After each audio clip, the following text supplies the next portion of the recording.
안녕하십니까. 수요일 아침 여수 MBC 뉴스투데이입니다. 2023년도 저물어갑니다. 올해 일선시군은 민선 8기 2년차를 맞이해서 대표 공약들을 실천하기 위한 기틀을 다져왔지만 이들 정책을 행정으로 녹여내기 위한 임기 후반을 준비해야 할 과제에 직면했습니다.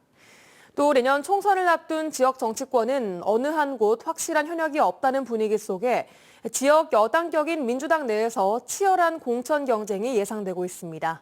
최우식 기자가 올 한 해 전남 동부 지역의 행정과 정치 분야를 정리했습니다.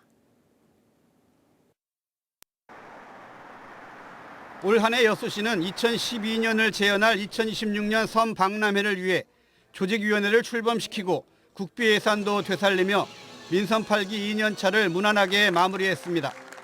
2016 여수 세계 선박람회 성공 개최를 위해 선박람회 주 행사장인 돌산 진모지구를 정비하고 선박람회 조직위원회를 설립해서 해외 참여국 유치에 최선을 다하겠습니다.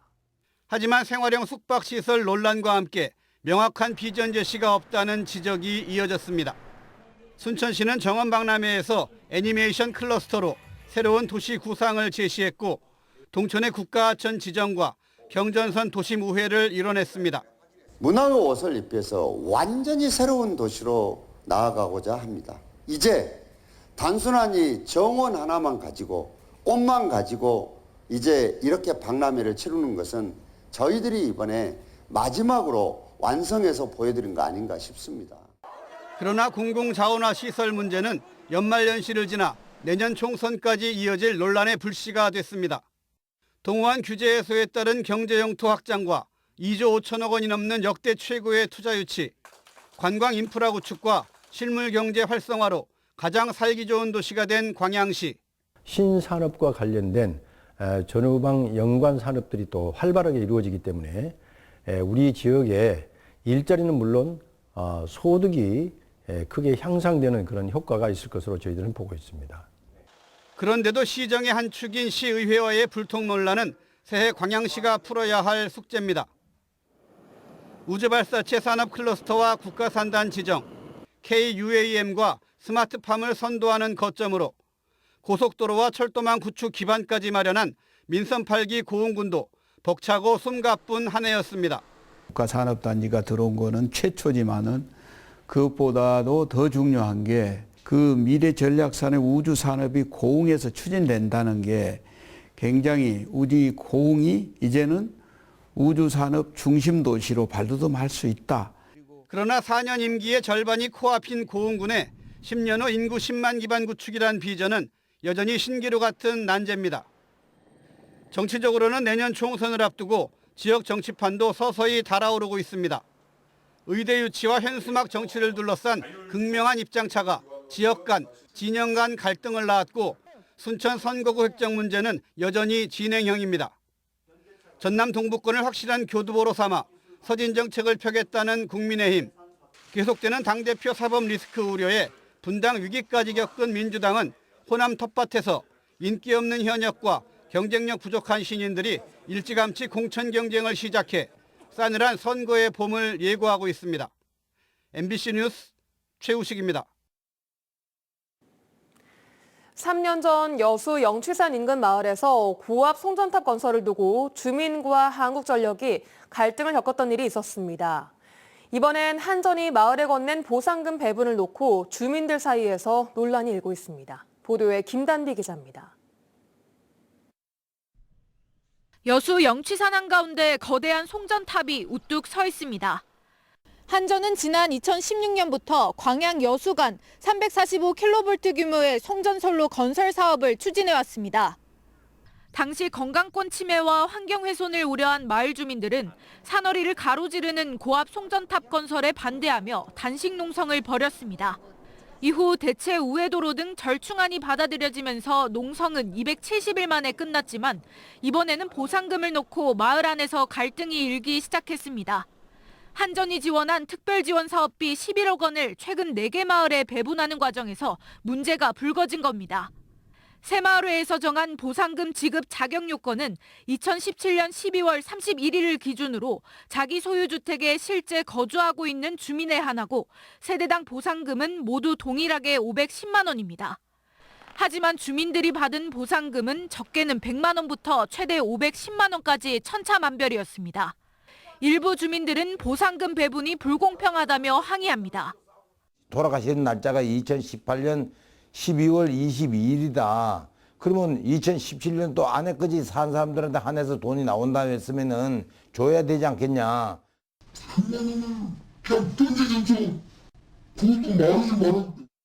문제가 불거진 이유는 세부 사항에 대한 기준이 모호했고 그 판단을 각 마을 반장의 자율에 맡겼기 때문입니다. 나머지는 이제 반장 계량급 사실은 돌아가셨다거나 동네 공동체 생활에 적극적으로 참여하고 그런 분들 한해서 계량급 하고. 고압 송전탑 건설 때문에 한 차례 진통을 겪었던 마을에서 한전이 건넨 보상금을 놓고 다시 갈등이 벌어지고 있습니다. MBC 뉴스 김단미입니다.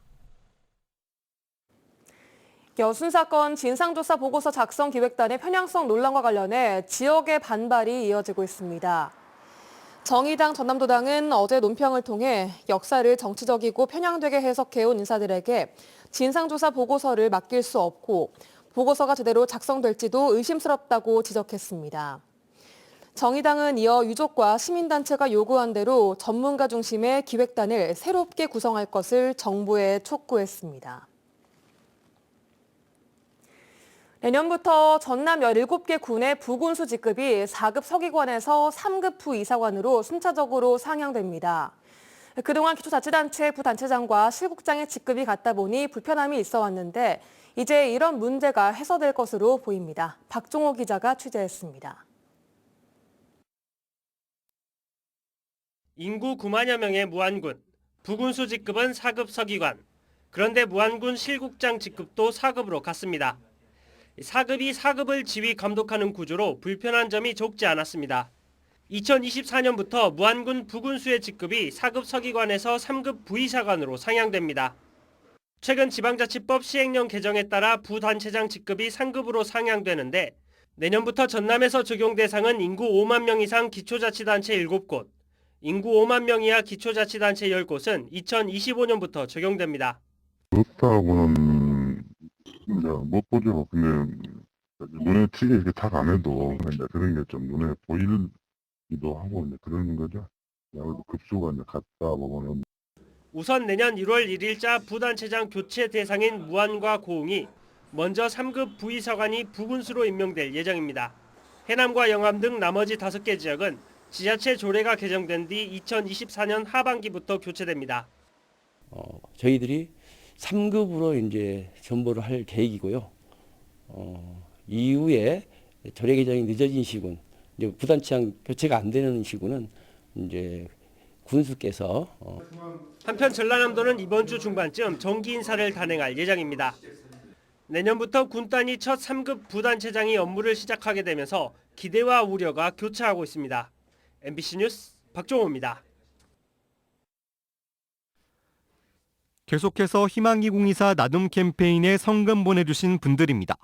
순천시 장천동 사통 주민 1동 57만 원, 여수시 만덕동 엑스포 부녀회 1단지 50만 원, 순천시 장천동 5통 주민 1동 39만 원, 고흥군 남양면 망동마을 주민 1동 36만 3천 원, 순천시 중앙동 6통 주민 1동 33만 1천 원, 여수시 남면 화태마을 주민 1동 30만 원, 고흥군 복내명 남풍회장 신판로 30만 원, 순천시 우장 상가상인 및 사통 주민 1동 26만 원, 중앙동 7통 주민 1동 24만 5천 원, 도사동 5통 서남마을 주민 1동 24만 원, 고흥군 영남명 만호마을 주민 1동 24만 원, 순천시 중앙동 1통 주민 1동 23만 5천 원, 여수시 개인택시 불자회 20만 1천 원, 순천시 장천동 정건치과의원 20만 원, 우장 향총식당 이말분 20만 원, 고흥군 복내면 진기마을 주민 1동 20만 원, 동일면 와교마을 주민 1동 17만 6천 원, 여수시 남면 안도마을 주민 1동 15만 원,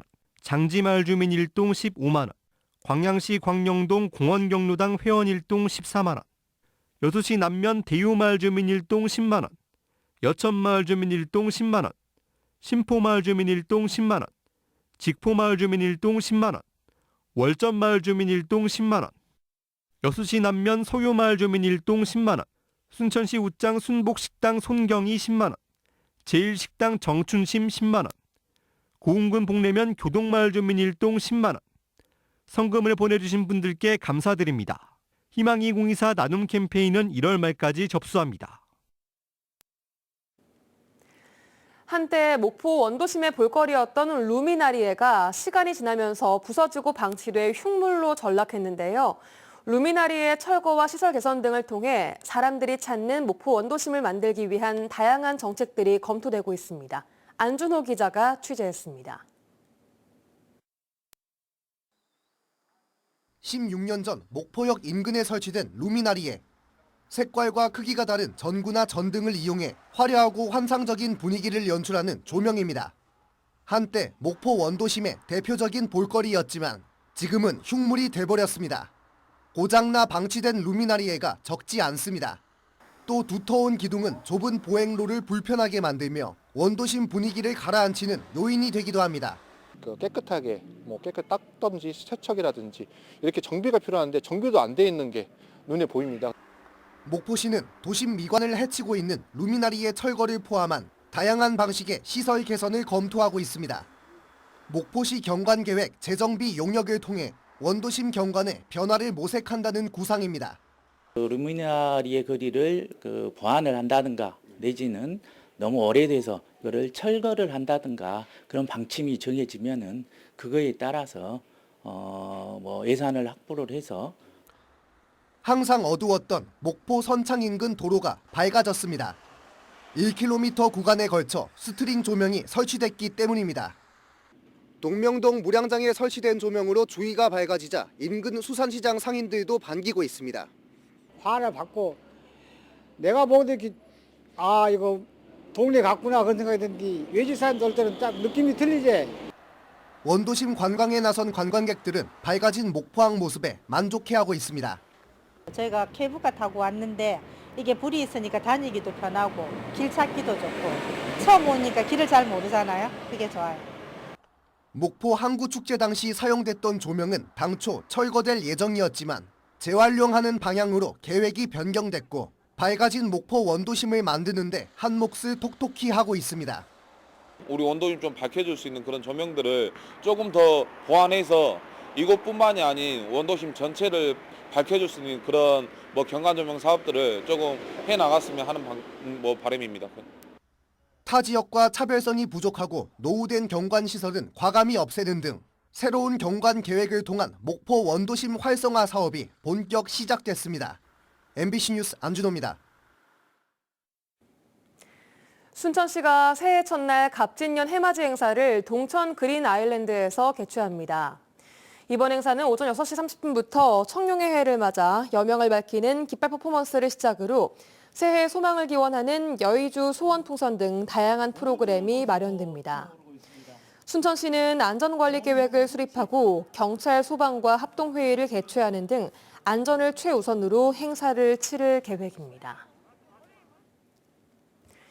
전남도의회 댐환경특별위원회가 영산강유역 환경청을 찾아 댐 주변 지역에 대한 환경 영향조사 실시를 촉구했습니다.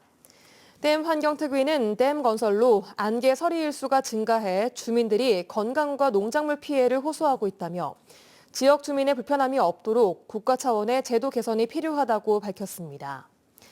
지난 10월 출범한 댐 환경특위는 전국 댐 현장의 어려운 점을 듣고 다양한 의견을 교류하면서 주민 피해 해소 방안을 찾기 위한 협력 활동을 이어갈 계획입니다. 내년 여수 지역 현안 사업을 위한 국비가 올해보다 84억 원 증가한 7,385억 원으로 역대 최고치를 기록했습니다. 지금까지 여수 MBC 뉴스투데이였습니다.